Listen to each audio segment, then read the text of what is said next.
Talkin' Country. You're listening to Talkin' Country with Paul Taylor. Hi, welcome to my channel, Talking Country, where we'll be chatting to the stars of country music from around the world, whether it's in Nashville, Australia, UK, Ireland. You'll get it here first. If you like us, subscribe and give us the big thumbs up. Hopefully you enjoy it.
Well, that was an amazing song called Make Me a Man from the hit album Stone's long, eagerly awaited album from Allie Colleen, who's on the line all the way from Nashville. How you doing, Allie?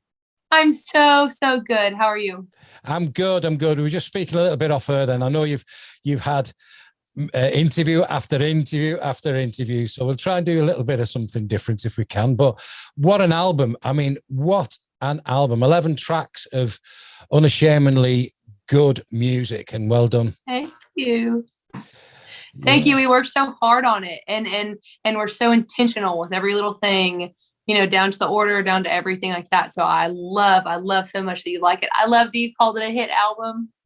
Well, it is because for me, I mean, it's very hard to have hits these days, isn't it? Because you get streams and you get so many streams, but what you don't clarify, or it can't clarify, his airplay on all the radio stations throughout the world. You know, and like I said, we've been hammering it here in the UK. Certainly on my shows, I have, like I said, I've got 3 radio shows now, so I'm hammering on that. And, that makes me so excited. But if I may, I mean, like the hit single last year, "Ain't the Only Hell My Mama Raised," which obviously we've played to death. I think I've worn it all out, but it's gone up a notch. Well, a few notches. This album has gone up so much. And I know that Joe Costa was involved in that. Has he got anything involved in the album? Yeah, so Joe is the producer of the album. Joe produced the full thing with Ben Watts. They produced it together. Ben also did quite a lot of mixing and everything on all of the singles as well. And for this particular project, we really stepped up and allowed them to do that co-producing together. And they did such an amazing job. I'm also just so proud of like the songs that we brought to it, you know, so just that combination of everybody involved, I really, really do think we made something really special here. I tell you what, it stands out. It stands out in the crowd. I mean, I'm not just saying that because you're on the line. It actually does. I mean, at the moment, and I've had a couple of conversations with different artists, you know, old and new, over the coming months, previous months. And it all seems to be tailgates and beer, tailgates and beer, tailgates and beer. And then suddenly there's a couple of things that just make it, you stand up and go, right, this is the genre that we want, you know, and that album stands, you know, I'd put it there against anything, to be fair. But talking to Joe, we interviewed Joe again and Martin, and I'm a baseball hat nut, and he persuaded me to get Chems. Of course he did. Of course he did. He's like he must be like on commission or something. But I was like, I love that hat, and I've got a hoodie with Chems on. It took about a month to get here. But is that ZK or is that something in California? Oh, I don't know. It's got Chems Ranch, Scottsdale. Oh yes, Arizona. Yes. I know what you're talking. Yes, yeah. I mean, Joe's a buff for anything Western wear, first off, anyway. And then you're right, he'll make sure to get you those ball caps because I've got the hoodie. The Joe and Martina ones are really cool too, like the ones that they have. I guess I know. I'll have to get some. I'm a proper merch collector, you know. But no, like I said, the album, and as I said, in April it started to come out. You started to release a few singles in there, you know, and Playing House. I mean, wow. You know, again, it's one of those standout songs. Playing House is an interesting one for me as well. It's probably like the oldest one we have on the album in the sense that this whole writing collection goes back as far as, I think we wrote that in like March of 2018. So all that to say, at that point in time, it was 6 years into that relationship that I was watching, right? My good friends that I was just watching, that was kind of inspired it. It really didn't follow their story, but like when it came down to talking about uncommittal and Playing House and what that could look like, me and my co-writers were like, well, what's long? Like, what's too long? You know? And I was just like, my best friend has been doing something for 6 years. I don't know what. They seem happy. I just don't know what's going on, you know? And so they inspired that back then, you know, kind of thing. And then this album, listening to it top to bottom for the very first time, like once it was finished and I got to go in and listen and not have to push next, you know, it just played. I learned so much about myself and like what I'd actually been writing about for the last 3 years and all these different things. And all that to say, I'm moving out of this amazing 6-year relationship that I've had for forever. And it's just like so odd that Playing House, you know, ended up coming out this year. And it's like, it's so special because, and I've mentioned this before, we're just always going. Yeah. You know, everybody is, but it's really hard for us artists, especially at kind of the caliber that I'm at, I feel like, to take those moments and really look at what you've done, look at what you have. Yeah. And I just feel like with this entire writing collection, I was even surprised, you know, when we looked at it at the end of it and everything. So that's really cool too, how some of the songs were written about other people and then ended up having a place in my life. And then vice versa, something that I wrote just for somebody else or just wrote completely for myself that didn't think anybody would connect to. Like, I don't think I realized how many children as well as parents would connect with Make Me a Man. That's just a Christmas wish I'd had since I was a kid. You know, I don't think I realized how special that was until we got to share it with audiences and be like, holy crap. And that's a good moment. They feel the same way about this that I do. I know that's a good a good thing as well that you released it on Mother's Day, in Americans Mother's Day, because I must admit my oldest daughter put on Facebook, she says, I'm just panicking now. Everybody's got different Mother's Day, and I thought I'd miss my mum's Mother's Day because she'd looked. I didn't even realize that it's different. She follows you on Facebook, and she said, I said, no, America's totally different. Totally different. Ah, that's so funny. I would have never known. That's so funny. So she was like, yeah, we released it on something. Mother's Day specifically for like single parents, you know, obviously all the moms, it's for my mama, you know, but all the dads on Mother's Day, you know, that are being mothers on Mother's Day, you know, like for everybody. And again, really for the kids as well. You know, there's a lot of reassurance in this song for kids, and everybody thinks to send it to their mom. And I always send it to my best friends whose parents are separated, you know, or whatever the case is. So again, just really proud of the songs on this collection. And that was a lovely picture as well that I saw on Facebook, that obviously your mom's there and obviously your other mom is there as well. And I thought that was a lovely touch. And then obviously your sister as well was there, wasn't she? So yeah. And my sister's a mom. My oldest sister wasn't there because she has a new baby. Wow. He's getting close to a year now, I guess, but in the sense that she's not traveling with them really or anything from Oklahoma. So they didn't make it up to that party where that picture was taken, but I almost got all the moms in my life, including my two sisters that are moms. But yes, getting to share a Mother's Day post with both my moms in it, it's so rare. Like getting a picture, honestly, with all of us in it, especially at our age, is so rare. And so that was just a special moment for me also, just to get to showcase my moms on Mother's Day. And especially with COVID as well. I mean, here in the UK, as of today, things have started to open up a little bit more where we can go inside of venues, you know, and because we've had 4 months of solid lockdown, we couldn't do this, we couldn't do that. We can actually hug a loved one now, which is quite even if we didn't want to, we've got to hug one now. But yeah, you have to at this point. Now you have to. Couldn't have to. Do I have to? Okay. But talking about family then, I mean, obviously with yourself, you're going to be obviously an auntie. What kind of auntie will you be? Will you be a badass? Oh, I am. Yeah. Yeah. I've got two nieces, Carolyn and Gwendolyn. They are going to be 8 and 5 this year. And then little PJ, the new one, is my sister's first baby, my other sister's first baby. Oh, wow. And he's beautiful, and they're all beautiful, and they're all crazy, dude. They don't need me to teach them nothing. They're crazy. Like, they're already crazy, and it's awesome. We have so much fun. But I'm definitely an aunt. You know what I mean? That's what I am. I don't know if there's a mom bone in here or not, but I'm an aunt. I'm a good aunt. Because there's not many aunts got as many tattoos of you since we last spoke. No, there's not. I have an elephant on my leg that's basically just like an elephant outline, and my nieces will color it. Like they'll color, and then they'll color this arm to match this arm sometimes. And I just lay there and just let them do it. Why not? And last year, I think it was just after Father's Day, wasn't it? Last year we spoke, and we obviously exchanging how we, you know, the gifts that we had, and obviously you'd said that you had the hoodie and done in a guitar chord DAD. Yes. Your dad's pinched that idea. Have you got rights to this? Noticed? He took it. I saw my idea. I saw the Facebook thing live, and he said, and he's got the G chord there, and I went, "That's Allie's idea."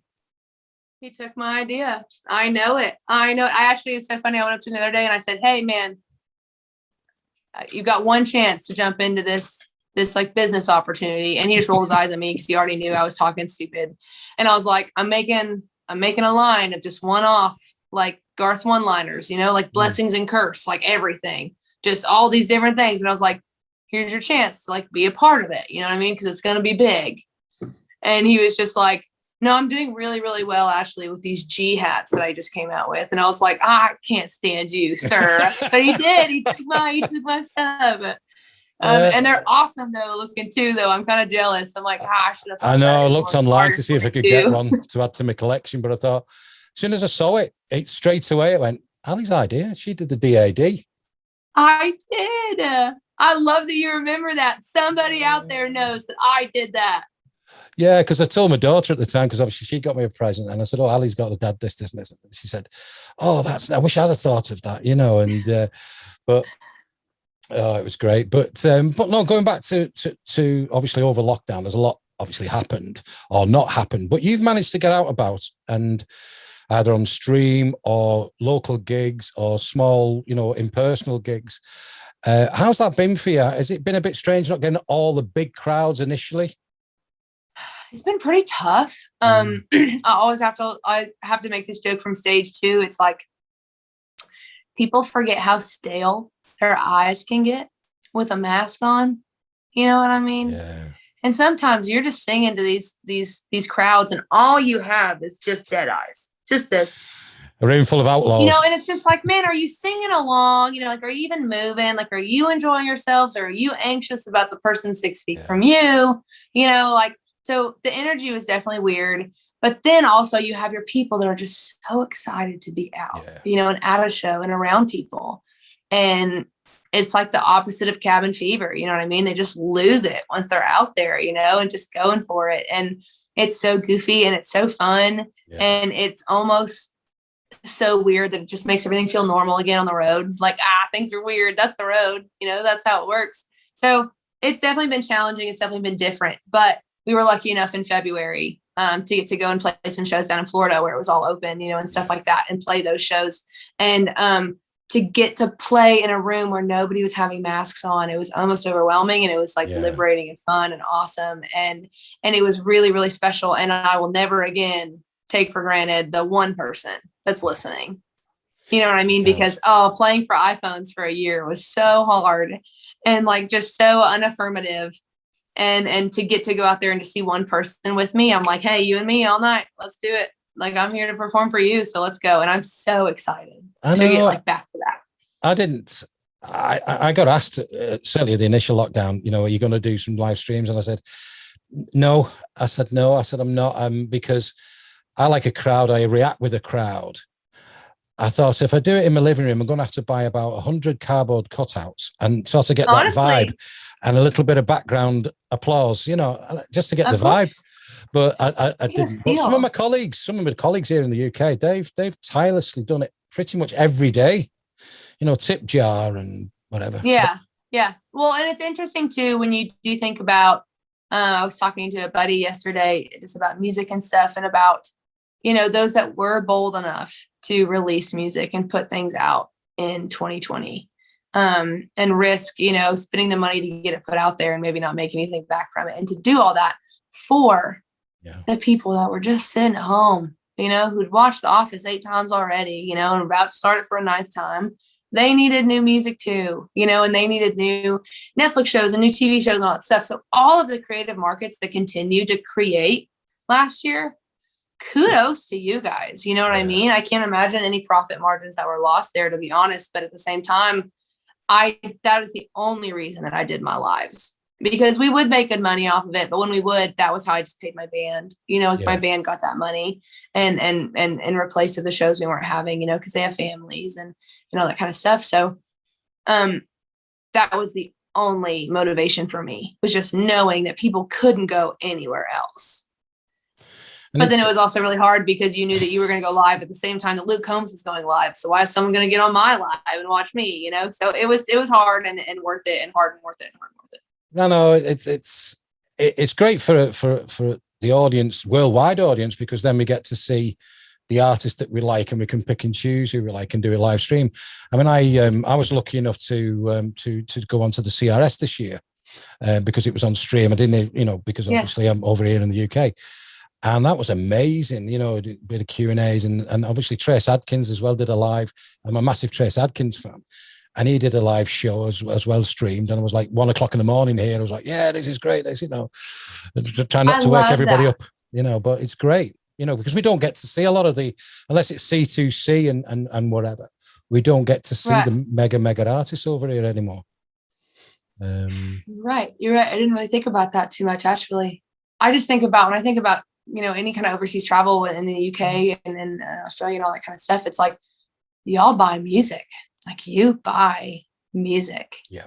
The fact that I can take my CDs to y'all and kill it is insane. Yeah. When I'm still sitting here in Nashville, Music City, Nashville, like, hey, I have the CD, and they're like, blah, I don't have cash or a place to play it. When will it be on streaming? And it's just like, Dang it. And I'm sure you run into that over there as well, vice Yeah. versa. But all my friends that go over there to travel and to play music just come back just raving about just how much you guys value music and buying it and supporting the artist nonetheless, like more so than streaming. And I just think that's so cool. And I just can't wait to specifically play.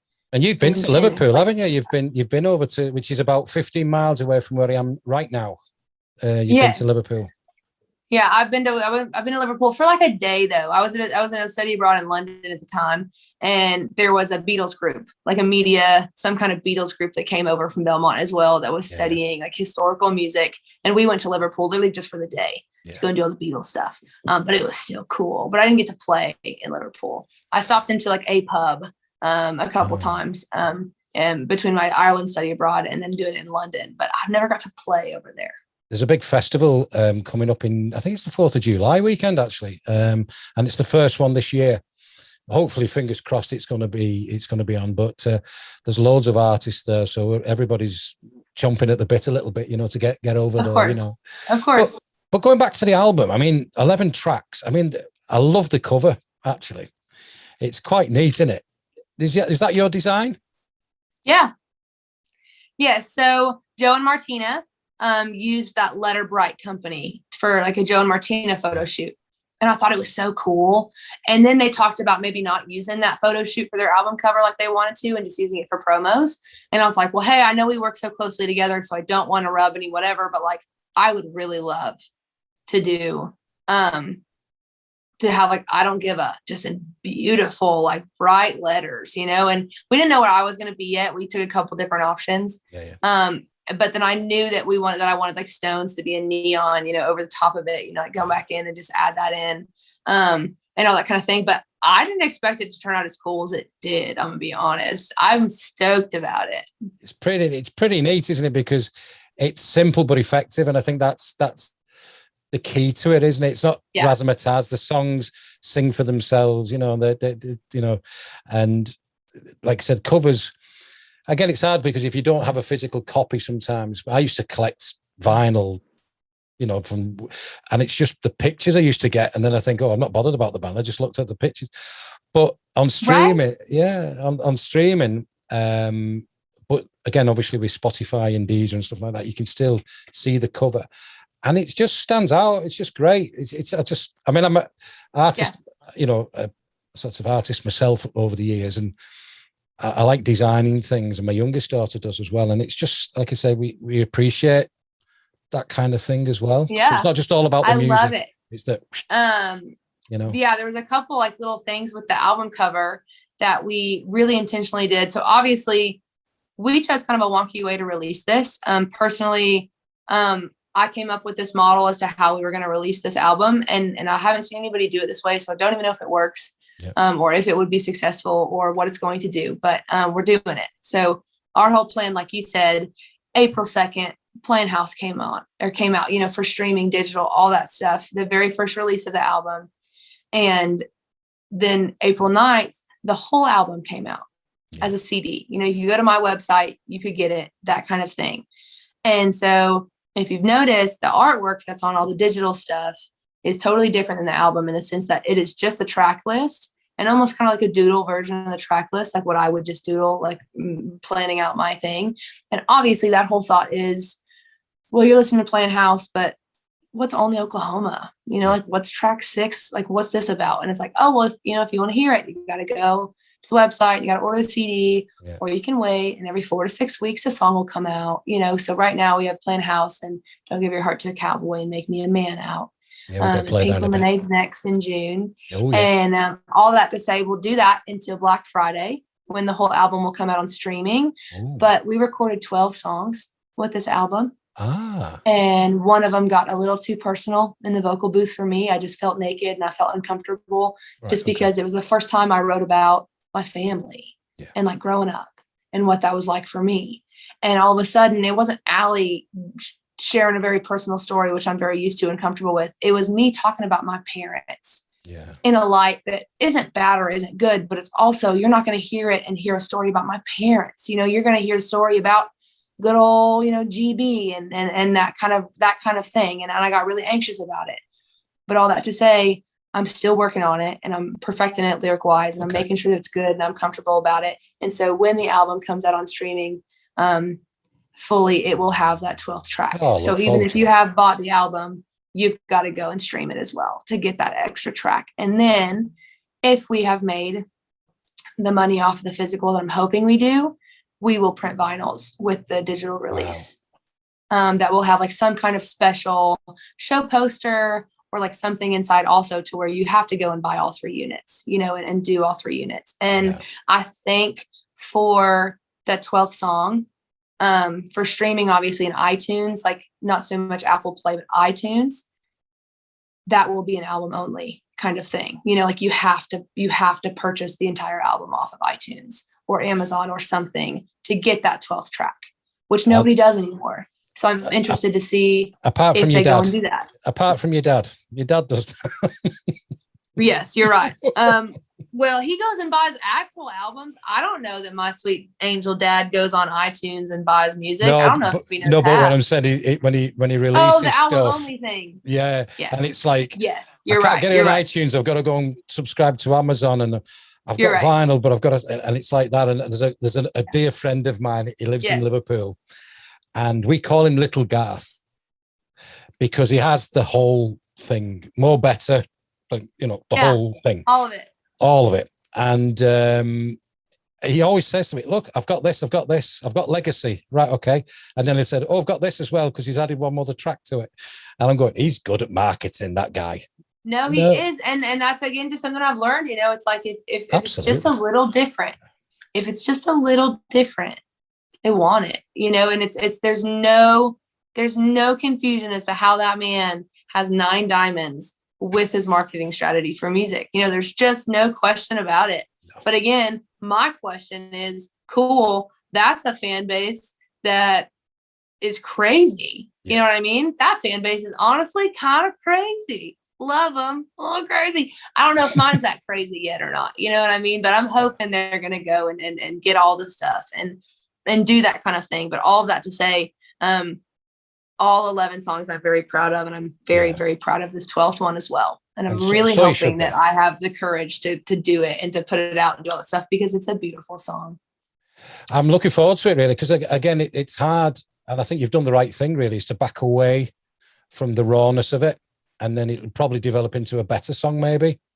Right. And delivered it, you know, and again, because of the family structure, as you intimated, people know what they think they know. Absolutely. You know, and you know, nobody knows the full story apart from the family within. And, you know, and if that's coming out in a song in some part, then, you know, we applaud you, you know, and that's, but yeah, as I said, if you just stick behind at the end, that'd be great. But Allie, I'm absolutely made up that you've come on today, and like you said, the album is terrific. I wish you all the success. We want to get you over here. You know, Bev knows my number, your publicist. She's, you know, we've got people here who are doing festivals, and they would love to have you over here. I can't wait. Sign me up, whatever it is. We're going to make it happen at some point, you know, and we cannot wait. And I always thank you so much for allowing me space on your platform. I appreciate, especially since you shared my album with your daughters. Oh, yeah. Thank you so much. She's a nut. That. Well, and she has been brought up on your dad's music, you know, but, you know, that's one of them things. Good stuff. Yeah. I mean, like I said to you at the beginning, she got me the audition to do a tribute act on TV. And that's what got my career going. But no, she just said, if you talk to her dad, just tell her how much I love the album. So you've got you know. That's so sweet. Thank you. I tell her that I adore her, and I'm so grateful. And you'd like a future, because they get married in a couple of months, which is going to cost me a fortune, by the way. But anyway, and I've been practicing my dad dancing as well. You know, so that's, you know, disco dancing. Do you have any idea what your dance is going to be? Oh no. I can see a bit of Barry White and a bit of, you know, disco 70s thing going on. Yes, all the good stuff. Pull John it Travolta. out, man. Go for it. I can throw some shapes, me. I'm telling you. I believe it. I'll probably be in traction for 2 weeks after. But yeah, but no, a future husband who we're going on a stag do actually on Saturday with. He's in a band called Deified and a sort of heavy metal. So she turns up like countrified and she goes to all these heavy metal things, but you'd love them. They're brilliant. They've got all the tattoos and giving it all that. But she loves every kind of music there is. So yeah, it's brilliant. But Allie, thank you, as I said, spending a bit of time. I know you've been an absolute busy bee promoting everything. And like you said, I can't wait for the more of the album to come out, but also get you over here and see more of the streams. So Allie, Colleen, thank you very much.